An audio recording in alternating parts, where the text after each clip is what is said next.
যশোরে আধুনিক মাছের পোনা বিক্রয় কেন্দ্রটি নানা জটিলতায় অচল অবস্থার মুখে পড়েছে। দেশব্যাপী এই জেলার রেণু পোনার সুনাম থাকলেও অপরিকল্পিত নির্মাণের কারণে কেন্দ্রটি ব্যবহার করতে আগ্রহী নন ব্যবসায়ীরা। তাদের অভিযোগের গ্রহণযোগ্যতা ও কার্যকারিতা নিয়ে বিতর্ক রয়েছে। ফলে প্রতিবছর লাখ লাখ টাকা রাজস্ব বঞ্চিত হচ্ছে সরকার। স্বাধীন মোহাম্মদ আবদুল্লাহর প্রতিবেদনে জানাচ্ছেন মাহমুদ আক্তার।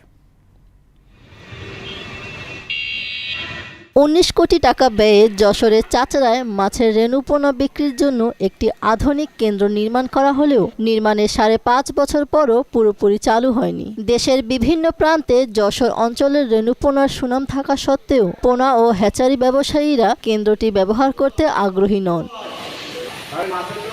বাবলাতলায় যশোর খুলনা মহাসড়কের পাশে প্রতিদিন ভোর ৫টা থেকে রেণুপোনা বিক্রির একটি বিশাল হাট বসে। দেশের বিভিন্ন এলাকা থেকে ব্যবসায়ীরা এই হাটে রেণুপোনা কিনতে আসেন। কেন্দ্রটি অপরিকল্পিতভাবে নির্মাণ করা হয়েছে বলে অভিযোগ জানায় তারা। মানুষ আসে মাছ নেওয়ার জন্য, আর মাছের মেন মূল প্রোডাকশনটা মানে উৎপাদনটা এইখানে বেশি হয়। রাস্তার পরে ব্যবসা বাণিজ্য করে খায়, আমাদের সমস্যা নেই, কিন্তু যারা মাছ নিতে আসে তাদের একটু সমস্যা আছে। এখানে অনেক দালাল আছে, তাদের একটু পয়সা ঘুটে মাছ কিনতে হয়। প্রত্যেকটা ক্রেতা যদি হারিয়া লাগের কাছ থেকে মাছ নেয় তারা কখনো ঠকবে না। সারা বাংলাদেশে আমরা এখান থেকে ডেলিভারি দিয়ে থাকি, আর অথবা অনেক লোক আছে সারা বাংলা আমাদের এখান থেকে নিয়ে যায়।